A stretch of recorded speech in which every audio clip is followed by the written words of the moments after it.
Bonjour, bienvenue dans cette série de vidéos consacrée à la bibliothèque SDL, donc une bibliothèque écrite en C, que l'on utilisera nous pour faire des jeux vidéo en 2 dimensions, ayant pour cible la carte Raspberry Pi.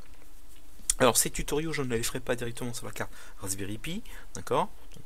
Donc je vais la faire à partir d'une version qui est très cousine de la version Raspbian, donc du système d'exploitation qu'utilise le Raspberry Pi.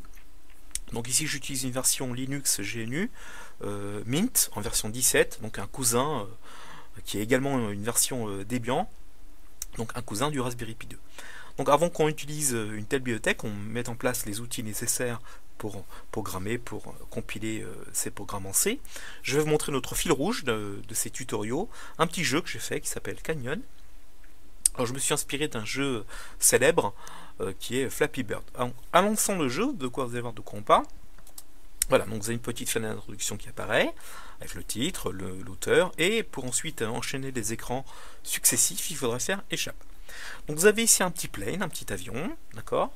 Alors il a du mal à voler le petit gars, parce qu'il faut aider le petit plane à sortir du canyon. Donc vous avez des rochers en haut, des rocs en haut, des rocs en bas, qu'il faut éviter. Et bien sûr, de façon aléatoire, il y aura des pilars. Donc les pilars, oui, ce sont les petites roches là qui apparaissent en triangle, là, qui apparaissent de façon aléatoire, soit en haut, soit en bas. Donc le but du jeu, vous avez compris, hein, c'est d'éviter et les roches du haut, et les roches du bas, et les fameux pilars. Alors comment contrôler l'avion? C'est très simple. En appuyant sur la touche espace, je fais monter l'avion, et en relâchant, par gravité, l'avion descend. Donc vous voyez, un jeu très simple, hein, très amusant, et qu'on va réaliser via cette bibliothèque SDL en 1.2. Alors ensuite, pour animer un peu les choses, j'ai mis un petit peu une petite fumée là, qui sort des échappements du petit vaisseau. Alors dans le jeu en version finale, il y aura bien sûr des animations sonores, donc des sons, et une musique de fond. Donc là j'ai tout supprimé au niveau sonore pour pas qu'il y ait d'interférence avec le micro. Mais en version live, vous aurez la musique qui va bien. Donc voilà, donc une petite fenêtre d'introduction pour s'entraîner, voilà, pour sentir les actions. Donc vous voyez, on appuie plus ou moins longtemps sur la touche espace, le vaisseau monte plus ou moins, et bien sûr à vous ensuite de juger la durée d'appui pour que le vaisseau puisse descendre au bon moment. Ensuite, pour enchaîner le jeu proprement dit, on fait échappe.